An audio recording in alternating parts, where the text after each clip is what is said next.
Hello everyone, a very good morning to all of you. How are you all? I hope all of you are doing well and I am also well. Now today in this video I am going to discuss about CTT December, how to crack CTT December in first attempt, okay? How to crack CTT December by self study, okay? So let's start our video. सबसे पहले मेरे पास ये requirement आ रही थी कि इसका notification कब आएगा। तो देखिए, नोटिफिकेशन आपका होपफुली अब आ जाना चाहिए। नहीं आया तो नवंबर फर्स्ट वीक में डेफिनेटली आ जाएगा। ठीक है, यहाँ तक ये बात हो गई। एक दो दिन आगे पीछे हो सकते हैं। ओके ना, अगर एग्जामिनेशन की बात करें तो आपका एग्जामिनेशन 15 टू 25 दिसंबर तक कंडक्ट हो जाएगा, डेफिनेटली हो जाएगा। हर बार ऐसे ही होता है तो इस बार भी ऐसा ही होगा। ठीक, एक महीना फॉर्म भरा जाएगा। तो अब अगर हम बात करें आपके पास टाइम कितना है प्रिपरेशन के लिए, पूरा नवंबर है और 15 दिन दिसंबर के, ये टाइम है, इसमें आपने प्रिपेयर करना है। ठीक है, ये टाइम आपके लिए मोर देन इनफ है।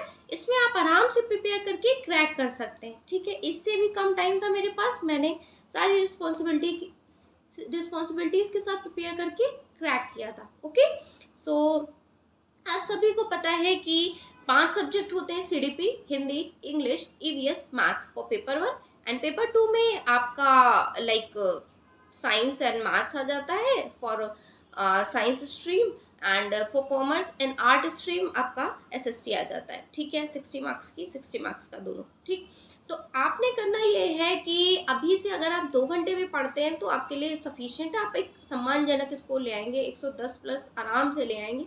हो सकता है और ज़्यादा ही ले आए, 120 तक ले आए। ठीक है, तो आपने करना ये है कि सबसे पहले आपको किसी भी एग्जाम को क्रैक करने के लिए सिलेबस पता होना चाहिए। दूसरा, आपके पास पीवाईक्यू होना चाहिए। ठीक है, सिलेबस है, नहीं है तो मैं टेलीग्राम पे प्रोवाइड कर दूंगी। दूसरा, पीवाईक्यू जितने हैं वो हैं। बाकी मैं पीवाईक्यू अपने लाइक मेरे पास जितने पीवाईक्यू हैं बुक आई गेस 2011 से करीब है मेरे पास। ठीक है, तो जितने हैं और लेटेस्ट आप सॉल्व करेंगे तो आपके लिए ज़्यादा ही बेनिफिशियल है, बट तब से भी सॉल्व कर रहे हैं, अभी टाइम भी बहुत ज़्यादा है, तो आराम से आपको चीज़ों की नॉलेज हो जाएगी। तो जो है वो मैं आपको टेलीग्राम पर प्रोवाइड कर दूंगी। ठीक है, अब बात ये है कि पीवाईक्यू से आपको एनालिसिस करना है। जैसे एक सेक्शन उठाया आपने सीडीपी का, ठीक है, उसको आपने सॉल्व किया, जो आपके गलत हैं वो आपने देखी, किन टॉपिक्स के, वो टॉपिक नोट डाउन करें। ठीक है, और आपने देखा कि किस टॉपिक से ज़्यादा आ रहा है। ठीक है, वो टॉपिक आपको क्रिस्टल क्लियर होने चाहिए। ठीक ना, ये चीज़ दो बात ये हो गई। तीसरी बात ये है कि 75 मार्क्स की आपकी पेडागोजी आनी है। तो पेडागोजी मैं उम्मीद करती हूँ कि आप टीचर हैं, आप टैकल कर लेते होंगे, एक आप बेहतर स्थिति में होंगे। ठीक, इसे ही आपको और इम्प्रूव करनी है, क्योंकि 75 मार्क्स में आप टीचर हो तो आई गेस कि 65 प्लस आप स्कोर कर सकते हो या 60 स्कोर कर सकते हो पैडागोजी में, है ना। कि अगर आप टीचर की तरह सोचते हो, समझते हो, या आपने पीवाईक्यू एनालिसिस किया है तो यहाँ स्कोर करा जा सकता है।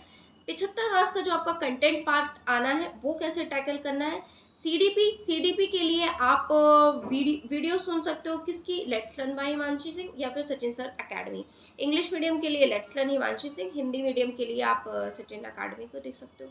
दूसरी बात ये भी है कि आप इनको नहीं देखना चाहते हो तो लेट्स लर्न, इन्होंने नोट्स दिए हैं, पहले तो आप वीडियोस ही देख के सुनो। ठीक है, और एक सीडीपी की आई गेस मैंने भी महा मैराथन करा रखी है, उसमें मोस्ट इम्पॉर्टेंट टॉपिक्स वो पिछली बार सबके लिए यूजफुल था, आप वो देख लो। उसमें महा मैराथन में बहुत इंपॉर्टेंट टॉपिक्स, एक आपको एक पूरे सिलेबस का ओवर फ्रेम मिल जाएगा सीडीपी का, वो भी आप देख सकते हो। ठीक है, आपको टॉपिक वाइज तो पढ़ना ही पढ़ना है, ठीक है, बट आपको एक ओवर फ्रेम मिल जाएगा। ठीक, और सिलेबस सीडीपी का जो है उसमें जैसे जीन पियाजे है, कोहलबर्ग है, वाइगोस्की है, आप अगर फ्रेशर्स हो तो आप उसको किसी भी, अगर आपको इन दोनों से भी चैनल से नहीं पढ़ना तो यूट्यूब पे कोई आप सर्च कर दो, जीन पियाजे थ्योरी, कोहलबर्ग थ्योरी, या कोई बुक है आप बुक से पढ़ना चाहते हो, ठीक है, वहाँ से भी कवर कर सकते हो। ठीक, सबसे बढ़िया है तो इन दोनों टीचर्स में से या कोई और भी टीचर हो, अध्ययन मंत्रा भी, बहुत सारे टीचर्स हैं, आप उनकी प्लेलिस्ट को आप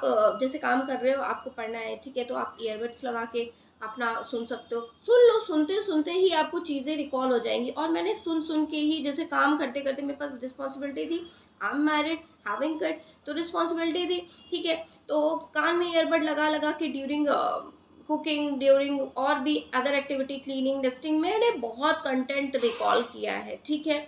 ऐसे ही आप कर सकते हो, इसको सुनिए, ठीक है। पहले आप सुन लेंगे ना तो आपका एक ओवर फ्रेम बन जाएगा, ठीक है। जब बन जाएगा तो आप उसको नोट्स को अपना रीड आउट कर लीजिए, नोट्स इन्होंने टेलीग्राम पे प्रोवाइड कर रखे हैं, ठीक है, वहाँ से।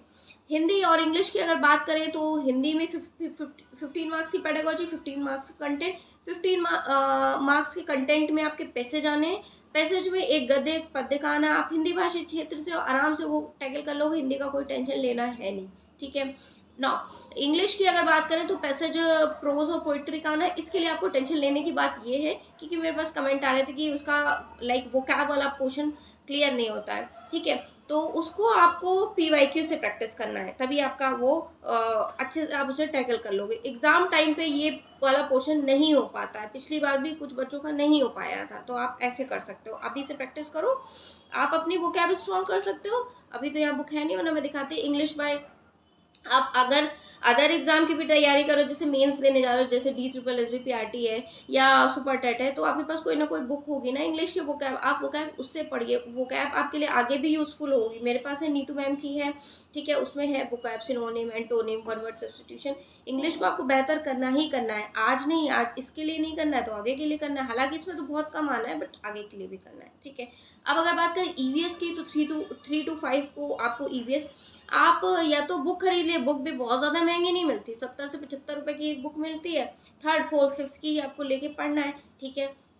नहीं खरीदना है तो इतने सारे चैनल्स हैं ना, इन्होंने अपनी प्लेलिस्ट बना रखी है, सबने EVS करा रखी है, ठीक है। तो आप वहाँ से भी EVS को कवर कर सकते हैं। बुक चाहिए तो बुक ना भी लीजिए, आप इन्हीं प्लेलिस्ट से आप कवर कर सकते हैं, आपकी आराम से EVS पोर्शन कवर हो जाना है। मैथ्स की अगर बात करें तो मैथ्स में 15 नंबर की जो मैथ्स आनी है, बहुत हल्की सी आनी है, वो आपकी PYQ से कवर हो जानी है, ठीक है। बाकी जो आप सिलेबस देखोगे, जैसे भिन्न है, नंबर सिस्टम है, डेसिमल है, परसेंटेज, कोई ना कोई बुक होगी ना, आप उससे बनाइए, वो आगे इसके लिए भी यूजफुल है, आगे के लिए भी। इसमें हल्के क्वेश्चंस आने हैं, लाइक आप सॉल्व कर लोगे कि मोहन बाजार गया एक बच्चा, उसने इतने रुपए किलो चीनी ली, ये लिया, बोले इनको ऐड ऑन करना है, बॉड मास है, सिंप्लीफिकेशन है, वो कर लोगे, बट आगे के लिए भी यूजफुल है। तो आप बुक से पढ़िए मैथ्स के टॉपिक्स, ठीक है, वो आगे एग्जाम के लिए भी आपके यूजफुल होंगे, ठीक।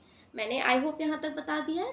अब अगर पेपर 2 की बात करें तो SST के लिए मैं कहूँगी कि SST के लिए आप कोई कुछ नहीं, आप बुक लिए 6 to 8 की बुक लीजिए, मेरे पास भी है बुक, तो आप उन बुक्स से पढ़िए, रीड आउट करिए। 70 या 75 रुपए की एक बुक मिलेगी, 3 बुक आपको लेनी है SST की। 6, 7, 8 की मतलब आपको बुक्स लेनी है इतिहास की और भूगोल की, और ये वाली मतलब SST की जितनी आती हैं ये आपको ले लेनी है, ठीक है। इसको लेने के लिए सिर्फ यहाँ ही नहीं यूज़फुल है, आगे भी यूज़फुल है, इसलिए आप बुक से पढ़ेंगे। क्योंकि इस बार का जो एग्ज़ाम आया था वो बच्चों ने बताया कि लेवल इंक्रीज़ हो रहा है, और मैंने खुद ने एग्ज़ाम देखा, एनालाइज किया कि भाई इंक्रीज़ हो रहा है, तो जिन्होंने पढ़ा है उनके लिए डील करना आसान होता है, क्योंकि 60 मार्क्स कम नहीं होते हैं, ठीक है। इसलिए आप इससे पढ़िए, और जो साइंस और मैथ्स वाले बच्चे भी हैं वो अपना NCERT बुक से पढ़िए, ठीक है। और PYQ आप लगाइए। मैं आपकी क्या हेल्प कर सकती हूँ, मैं आपकी सिलेबस में, PYQ में, और आपको क्लासेस, जैसे 1 मिनट सीरीज़ अगर आप कहिए तो 1 मिनट मैंने पिछली बार स्टार्ट की थी, या फिर 5 मिनट सीरीज़ में आपसे कंटिन्यू कर दूँगी आपके लिए, जैसे CDP की पहले करवाऊँगी, या फिर जो भी आप कहेंगे, हिंदी की, इंग्लिश की, मैथ्स की, EVS की, ठीक है। इंपॉर्टेंट टॉपिक्स काफ़ी कुछ कवर हो गया था पिछली बार, इस बार भी होगा।